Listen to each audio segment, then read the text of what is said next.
Bismillahirrahmanirrahim. Assalamualaikum warahmatullahi wabarakatuh. Waalaikumsalam warahmatullahi wabarakatuh. Alhamdulillahirabbil alamin wa bihi nasta'in ala umuri dunya waddin. Wassalatu wassalamu ala asrofil anbiya'i wal mursalin wa ala alihi washabihi ajmain.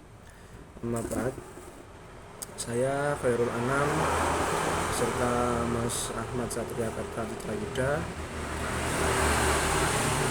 Sebelumnya video ini kami buat untuk memenuhi tugas ujian akhir semester yang diberikan oleh Ustadz M. Farhi Asna, yang mana pada video kali ini kami akan sedikit membahas apa yang kami ketahui pada bab khobar atau bab akhbar menurut perspektif dari ulama usul fikih. Untuk yang pertama, atau sebelum kita lebih lanjut, mari kita lebih mengenal dulu apa itu khobar, terus bagaimana pembagiannya, terus nanti ada beberapa, mungkin ada tambahan tingkat periwayatan atau tingkat afdolnya khobar yang seharusnya lebih utama kita amalkan. Seperti apa? Monggo yang pertama. Langsung saja pada pembahasan kita kali ini.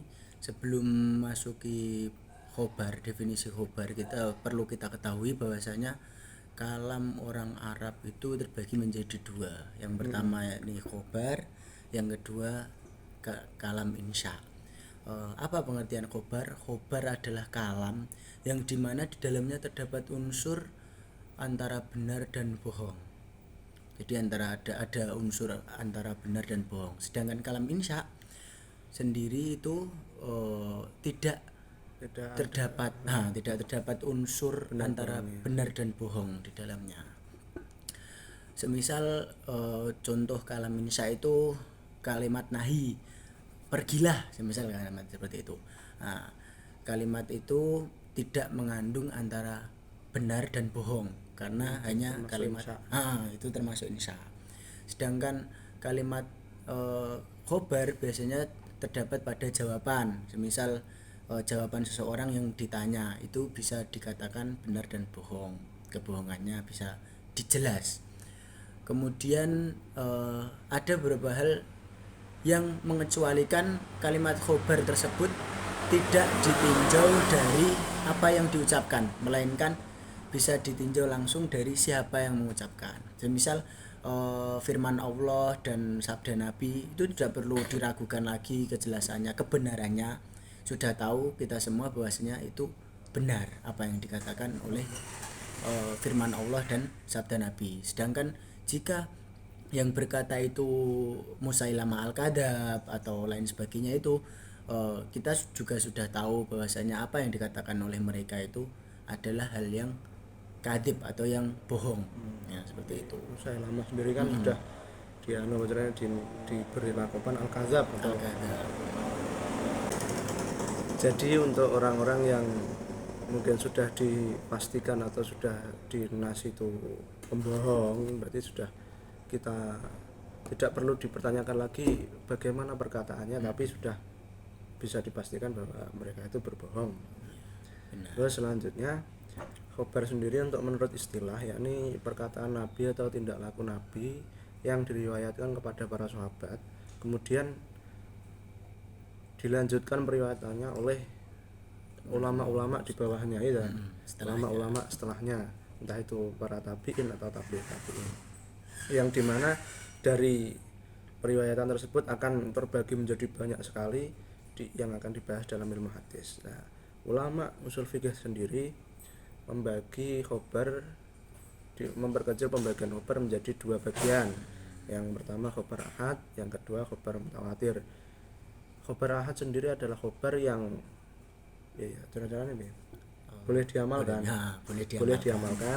boleh diamalkan terus, tapi tidak wajib untuk diyakini. Karena apa? Karena dalam periwayatannya masih terdapat kemungkinan ada suatu kesalahan, makanya dinamakan khobar ahad, karena di satu periwayatannya sendiri mungkin ada yang dihilangkan atau dihapus. Sementara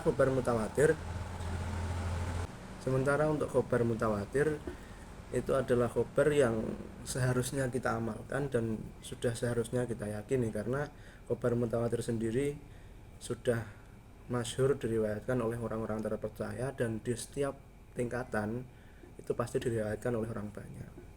Selanjutnya pembagian khobar ahad. Nah, khobar ahad ini terbagi menjadi berapa, Mas? Dua macam. Nah, dua macam. Yang pertama khobar apa? Ahad musnad, Terus yang khobar ahad mursal. khobar ahad musnad karo khobar apa? Khobar Khobar ahad musnad karo khobar Ahad mursal. mursal. Nah, khobar ahad yang musnad adalah khobar di mana perawinya itu sambung kepada sampai mukhbar anhu, jadi sampai kepada Nabi. Perawinya itu sambung walaupun di dalam satu masa itu hanya diriwayatkan oleh satu atau dua orang, mungkin malah satu orang. Jadi walaupun ini khobarnya khobar ahad tapi sanadnya itu mutasil sampai Nabi Muhammad gitu. Terus yang kedua apa? Sedang khobar mursal. Nah, khobar mursal sendiri, khobar ahad yang mursal itu berarti di salah satu apa jenis salah satu perawinya itu ada yang dihilangkan gitu. Ada yang cara-caranya dihapus gitu. Entah itu karena memang benar-benar catatannya hilang atau bagaimana, mungkin kurang dipercaya. Jadi ada beberapa perawi dari entah masa yang mana itu ada yang dihilangkan atau dihapus atau tidak tersebut. Nah, pokoknya sanadnya itu tidak mustasil sampai Nabi Shallallahu Alaihi Wasallam. Terus perbedaan sendiri dari mungkin sedikit perbedaan khobar ahad menurut perspektif ulama usul fikih ya, dengan ulama ahli ilmu hadis. Di sini jika putus sanadnya, di sini tetap dinamakan khobar ahad. Kalau menurut ulama usul fikih dinamakan khobar ahad tapi ahad yang mursal.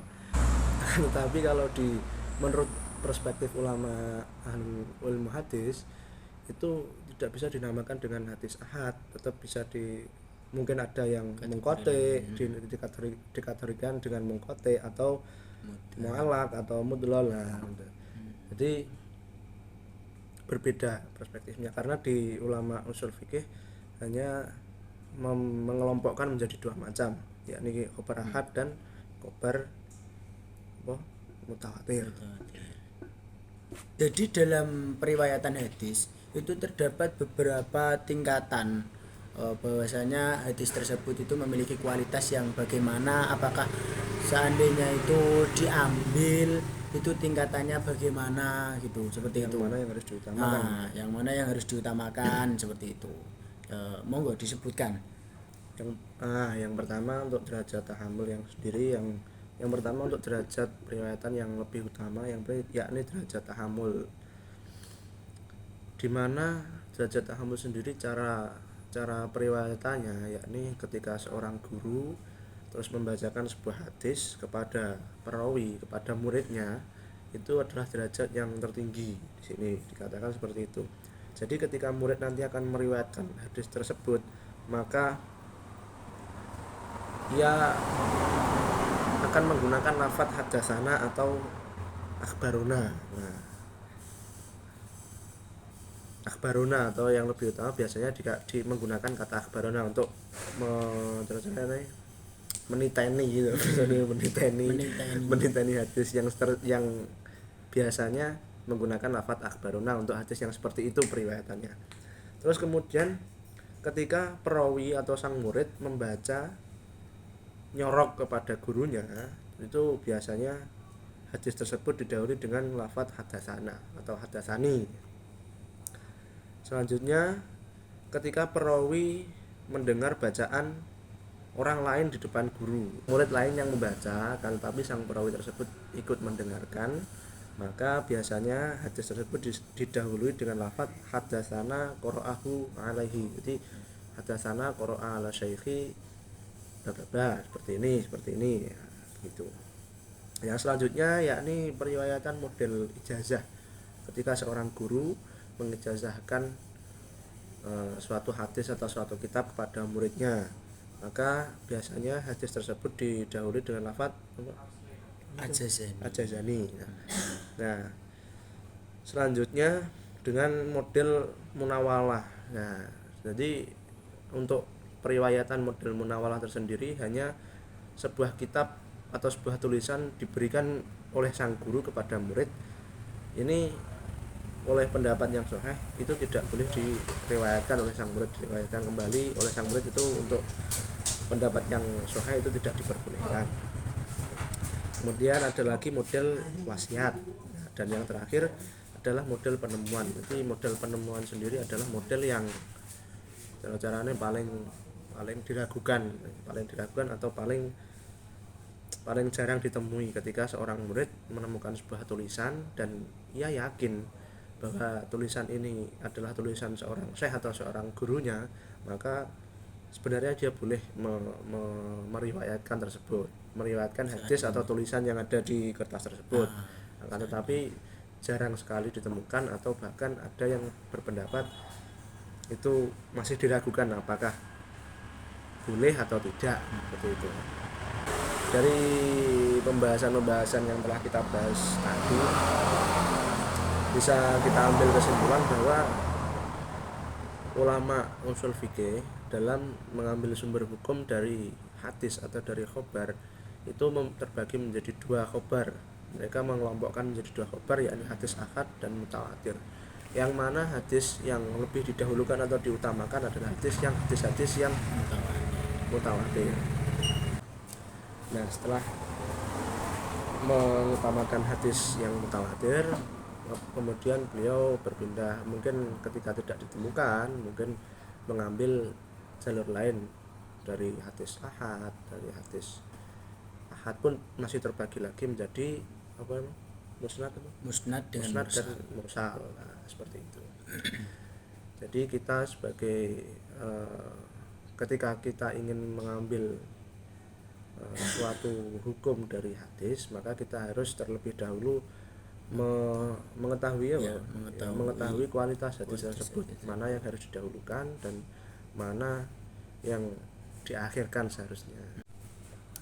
Mungkin seperti itu sedikit apa yang kami ketahui tentang sumber hukum pengambilan fikih dari khobar, tentang jenis-jenisnya dan bagaimana mana khobar yang selayaknya didahulukan.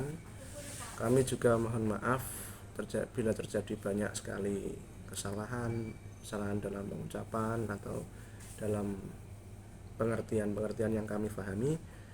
Untuknya kami mohon untuk segera dibenarkan. Saya Khairul Anam dan Mas Ahmad Satria Kartajaya Huda memohon maaf yang sebanyak-banyaknya. Billahi taufiq wal hidayah. Assalamualaikum warahmatullahi wabarakatuh.